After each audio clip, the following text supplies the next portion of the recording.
ভূমিকম্পের মাত্রা ছিল 5.4, অর্থাৎ 1:54 দিকে জুমার নামাজের পরপরই যে ভূমিকম্পটা অনুভূত হলো সেই ভূমিকম্পের মাত্রা ছিল 5.4 মাত্রার ছিল। দর্শক, বেলা 1:54 দিকে, অর্থাৎ এই পবিত্র রমজান মাস জুমার নামাজ শেষ হয়েছে, জুমার নামাজের পরপরেই এই ভূমিকম্প অনুভূত হলো, অর্থাৎ বেলা 1:54 দিকে এই ভূমিকম্প অনুভূত হয়েছে। কয়েক সেকেন্ড এই ভূমিকম্পের কিন্তু স্থায়িত্ব ছিল, মাত্র কয়েক সেকেন্ড ভূমিকম্প অনুভূত হয়েছে। কত মাত্রার ভূমিকম্প অনুভূত হয়েছে দর্শক, সেই বিষয়টা আমরা একটু জানানোর চেষ্টা করব। তার আগে জানিয়ে রাখি যে 25 ফেব্রুয়ারি অর্থাৎ দুদিন আগেই ঢাকা সহ দেশের বিভিন্ন স্থানে ভূমিকম্প অনুভূত হয়েছে। বুধবার রাতে ভূমিকম্প অনুভূত হয়েছে, সেটা রিক্টার স্কেলের মাত্রা ছিল 5.1। তাৎক্ষণিকভাবে এতে ক্ষয়ক্ষতির কোনো খবর পাওয়া যায়নি, অর্থাৎ এই মুহূর্তে যে ভূমিকম্প, কিছুক্ষণ আগে যে ভূমিকম্প অনুভূত হলো এখন থেকে 10 মিনিট আগে, সেই ভূমিকম্প অনুভূতের কি পরিমাণ ক্ষয়ক্ষতি হয়েছে সেই বিষয় সম্পর্কেও এখনো কিন্তু বিস্তারিত কোনো তথ্য আমরা জানতে পারিনি। আমরা জানানোর চেষ্টা করছিলাম যে ঢাকায় যে ঘন ঘন যে ভূমিকম্প অনুভূত হচ্ছে বা কয়েকদিন পরপর যে ভূমিকম্প অনুভূত হচ্ছে, এই ভূমিকম্পের ফলে কিন্তু একটা আতঙ্ক বিরাজ করছে।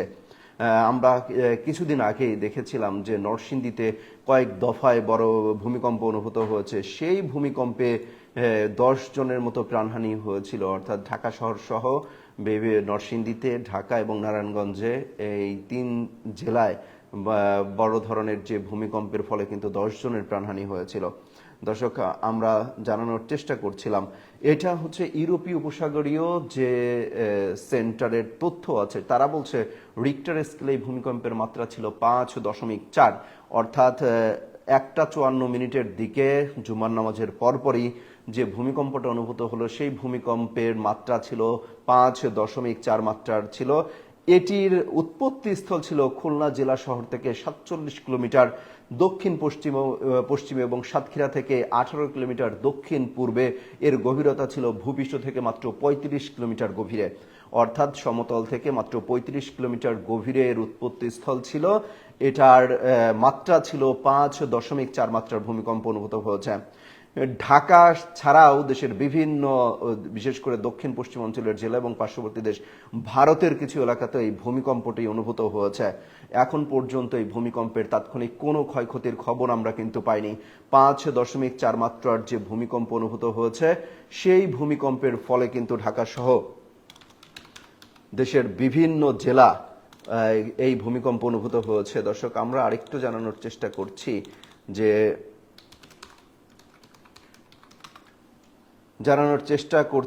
যে এই যে ভূমিকম্প অনুভূত হলো, এই ভূমিকম্পের ফলে কোনো ক্ষয়ক্ষতি হয়েছে কিনা সেটা আমরা জানানোর চেষ্টা করছি।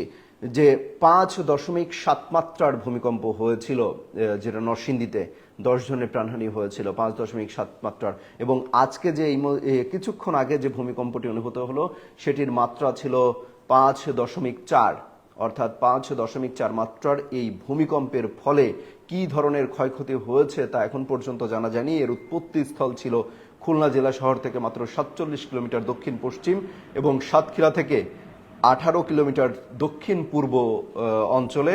এর গভীরতা ছিল ভূপৃষ্ঠ থেকে, অর্থাৎ সমতল যে ভূপৃষ্ঠ রয়েছে সেই ভূপৃষ্ঠ থেকে মাত্র 35 কিলোমিটার গভীরে।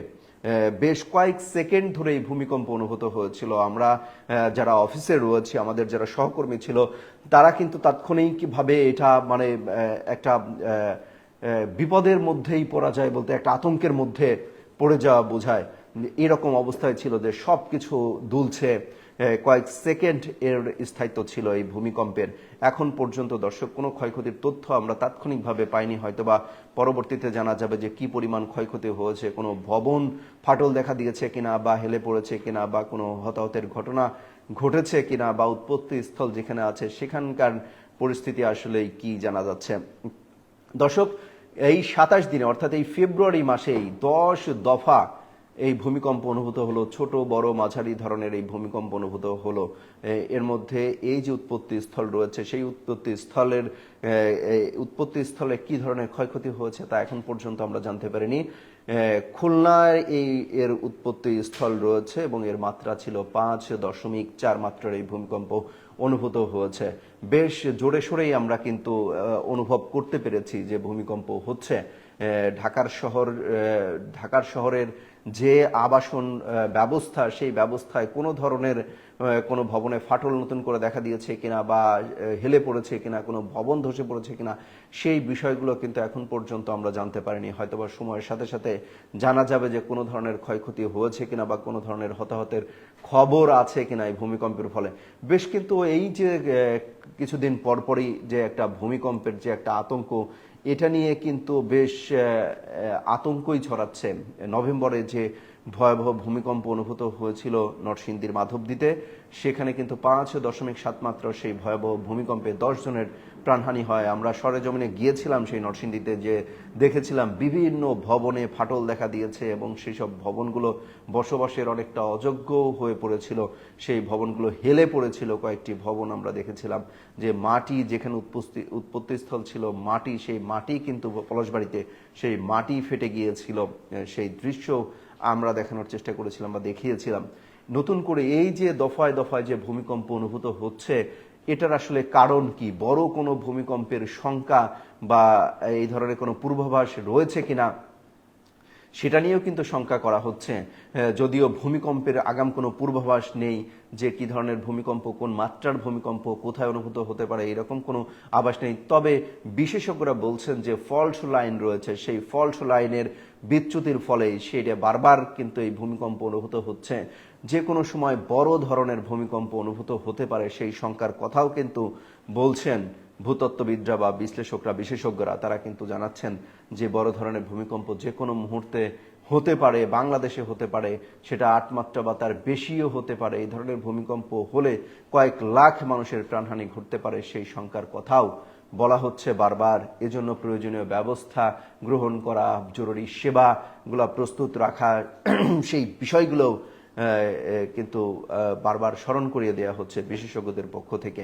বলা হচ্ছে, দর্শক আরেকটু জানিয়ে রাখি শেষবারের মতো যে এই যে ঢাকার শহর সহ আশপাশের জেলা এবং ভারতের কিছু অংশে 1:54 অর্থাৎ জুমার নামাজের কিছুক্ষণ পরপরই যে ভয়াবহ ভূমিকম্প অনুভূত হলো, সেই ভূমিকম্পের মাত্রা ছিল 5.4। এর গভীরতা ছিল সমতল থেকে 35 কিলোমিটার গভীরে এবং সমতল থেকে 35 কিলোমিটার গভীরে, এবং এর উৎপত্তিস্থল ছিল খুলনা জেলা শহর থেকে 47 কিলোমিটার দক্ষিণ পশ্চিম এবং সাতক্ষীরা থেকে 18 কিলোমিটার দক্ষিণ পূর্বে এর অবস্থান এই ভূমিকম্পের উৎপত্তিস্থল ছিল।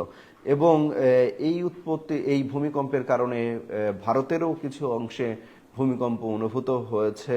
এখন পর্যন্ত তাৎক্ষণিক কোনো ধরনের ক্ষয়ক্ষতির তথ্য আমরা জানতে পারিনি। পরবর্তী লাইভে দর্শক আমরা জানানোর চেষ্টা করব যে কি পরিমাণ কোথাও কোনো ক্ষয়ক্ষতি হয়েছে কিনা বা কোনো হতাহতের খবর আছে কিনা, সেই তথ্য আমরা জানানোর চেষ্টা করব। দর্শক, এ পর্যন্তই ছিল ভূমিকম্পের সবশেষ তথ্য।